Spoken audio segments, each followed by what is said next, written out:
پشاور سے موومنٹ شروع کریں، یہاں پہ لوگ پورے پاکستان سے اکٹھے کریں، پھر ہم لوگ ثوابی انٹرچینج پہ جائیں، وہاں پہ ہم لوگ اکٹھے ہو کے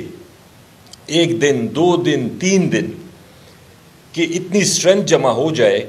کہ پھر ہم آگے جو لائے عمل ہم دیتے ہیں، چاہے وہ ڈی چوک کی طرف ہو یا اڈیالہ کی طرف ہو۔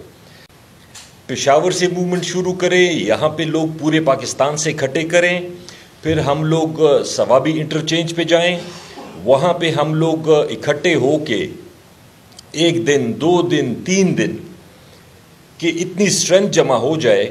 کہ پھر ہم آگے جو لائے عمل ہم دیتے ہیں، چاہے وہ ڈی چوک کی طرف ہو یا اڈیالہ کی طرف ہو، پھر ہم جائیں اور پھر خان صاحب کی رہائی تک ہم اس پروسیس سے پیچھے نہ ہٹیں۔ اور ایک چیز میں مزید اس میں کلیئر کروں گا کہ یہ ہماری موومنٹ جو ہے، عمران خان صاحب کی جتنی 27-28 سال کی موومنٹ رہی ہے، یہ کبھی بھی انہوں نے ہمیں پرتشدد واقعات کا نہیں بولا۔ ہم جو بھی لائے عمل بنائیں گے، ہم بالکل پرامن طریقے سے صرف لوگوں کو اکٹھا کر کے، عوام کے زور پہ میکسیمم نمبر اکٹھا کر کے ہم لوگ پشاور سے شروع کر کے پھر ثوابی اور پھر انشاءاللہ تعالی آگے ڈی چوک اور مزید جہاں بھی جانا پڑے، لیکن اس میں ہم ضرور پہلے یہ کلیئر کریں گے کہ یہ ہمارا دھرنا ہوگا یا جلسہ ہوگا یا وہاں پہ احتجاج ہوگا، جو بھی ہو پہلے سے کلیئرٹی ہو، سارے جتنے بھی پارٹی کے سٹیک ہولڈرز ہوں، اس میں ورکرز بھی شامل ہوں، اس میں پارلیمنٹیرینز بھی شامل ہوں، اس میں پولیٹیکل پارٹی کی جو ہماری مدر ونگ ہے یا باقی ونگز ہیں ان کے لیڈران بھی شامل ہوں، اکٹھے ایک لائق عمل بنائیں اور اس کے بعد اس پہ ہم عمل کریں۔ اور انشاءاللہ ہمیں امید ہے کہ جو اس وقت خان صاحب کو چاہنے والے ہیں اور کوئی بات سننے کو تیار نہیں ہے، کل ہمارا احتجاج تھا مردان میں، اس میں ورکرز باقاعدہ ہم سے ڈیمانڈ کر رہے تھے کہ جی ہمیں ڈیٹ دیں، ہمیں تاریخ بتائیں کہ کب ہم نے ڈی چوک جانا ہے یا ہم نے اڈیالہ جانا ہے۔ تو اتنے لوگ پورے پاکستان سے نکلنے کے لیے تیار ہیں، ہم نے صرف انشاءاللہ باقی سٹیک ہولڈرز کے ساتھ مل کے اس کو آرگنائز کرنا ہے اور اس کو انشاءاللہ جلدی سے جلدی امپلیمنٹ کرنا ہے۔ عمران خان صاحب کو یا پی ٹی آئی کو اتنے عرصے سے جس طریقے سے دبایا جا رہا ہے، آپ لوگ یہاں پہ سینئر جرنلسٹ بھی بیٹھے ہوئے ہیں، کسی دور میں ہم نے یہ نہیں سنا کہ اس طرح کے حالات تھے جو آج ہیں۔ تو ان حالات میں ہمارے اوپر، میں دوبارہ یہ ریپیٹ کر رہا ہوں کہ ہمارے اوپر ورکرز کا بہت زیادہ پریشر ہے کہ لیڈرشپ کو مزید کوششیں کرنی چاہیے عمران خان صاحب کی رہائی کے لیے، اور جو ہمارے پولیٹیکل پرزنرز ہیں، باقی جو ہمارے لیڈران ہیں، اس کے لیے ہم انشاءاللہ کوشش کر رہے ہیں کہ ایک ایسا لائے عمل ہم دے دیں، پارٹی کے ساتھ مل کے، آئی ایل ایف کے ساتھ مل کے، ورکرز کے ساتھ مل کے ایسا لائے عمل ہم دیں کہ جس کی وجہ سے خان صاحب کی رہائی یا باقی ہمارے جو پولیٹیکل پرزنرز ہیں ان کی رہائی جلد سے جلد ہو۔ اور یہ ملک میں جو نظام چل رہا ہے، یہ ظلم کا، جبر کا، یہ کب تک چلتا رہے گا؟ یہ آرٹیفیشل نظام ہے، یہ کبھی کامیاب نہیں ہو سکتا۔ آپ کتنا اور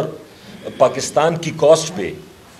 ان لوگوں کو جیلوں میں رکھیں گے، ان سے زبردستی ووٹ ڈلوائیں گے یا کیا کریں گے؟ اس طرح سے ملک نہیں چلتے۔ ہمارا انشاءاللہ عنقریب، یہ ہمارے ساتھ فضل الہی صاحب بھی بیٹھے ہوئے ہیں یا باقی ہمارے ایسے لوگ جو مسلسل ورکر سے بہت زیادہ ان ٹچ رہتے ہیں، یہ چاہتے ہیں کہ ہم ایک موومنٹ شروع کریں پشاور سے موومنٹ شروع کریں، یہاں پہ لوگ پورے پاکستان سے اکٹھے کریں، پھر ہم لوگ ثوابی انٹرچینج پہ جائیں، وہاں پہ ہم لوگ اکٹھے ہو کے 1 دن 2 دن 3 دن کہ اتنی اسٹرینتھ جمع ہو جائے کہ پھر ہم آگے جو لائے عمل ہم دیتے ہیں، چاہے وہ ڈی چوک کی طرف ہو یا اڈیالہ کی طرف ہو، پھر ہم جائیں اور پھر خان صاحب کی رہائی تک ہم اس پروسیس سے پیچھے نہ ہٹیں۔ اور ایک چیز میں مزید اس میں کلیئر کروں گا کہ یہ ہماری موومنٹ جو ہے عمران خان صاحب کی جتنی 27-28 سال کی موومنٹ رہی ہے، یہ کبھی بھی انہوں نے ہمیں پرتشدد واقعات کا نہیں بولا۔ ہم جو بھی لائے عمل بنائیں گے، ہم بالکل پرامن طریقے سے صرف لوگوں کو اکٹھا کر کے، عوام کے زور پہ میکسیمم نمبر اکٹھا کر کے، ہم لوگ پشاور سے شروع کر کے پھر سوابی اور پھر انشاءاللہ تعالی آگے ڈی چوک اور مزید جہاں بھی جانا پڑے، لیکن اس میں ہم ضرور پہلے یہ کلیئر کریں گے کہ یہ ہمارا دھرنا ہوگا یا جلسہ ہوگا یا وہاں پہ احتجاج ہوگا، جو بھی ہو پہلے سے کلیئرٹی ہو، سارے جتنے بھی پارٹی کے سٹیک ہولڈرز ہوں، اس میں ورکرز بھی شامل ہوں، اس میں پارلیمنٹیرینز بھی شامل ہوں، اس میں پولیٹیکل پارٹی کی جو ہماری مدر ونگ ہے یا باقی ونگز ہیں ان کے لیڈران بھی شامل ہوں، اکٹھے ایک لائق عمل بنائیں اور اس کے بعد اس پہ ہم عمل کریں۔ اور انشاءاللہ ہمیں امید ہے کہ جو اس وقت خان صاحب کو چاہنے والے ہیں اور کوئی بات سننے کو تیار نہیں ہے، کل ہمارا احتجاج تھا مردان میں، اس میں ورکرز باقاعدہ ہم سے ڈیمانڈ کر رہے تھے کہ جی ہمیں ڈیٹ دیں، ہمیں تاریخ بتائیں کہ کب ہم نے ڈی چوک جانا ہے یا ہم نے اڈیالہ جانا ہے۔ تو اتنے لوگ پورے پاکستان سے نکلنے کے لیے تیار ہیں، ہم نے صرف انشاءاللہ باقی سٹیک ہولڈرز کے ساتھ مل کے اس کو آرگنائز کرنا ہے اور اس کو انشاءاللہ جلدی سے جلدی امپلیمنٹ کرنا ہے۔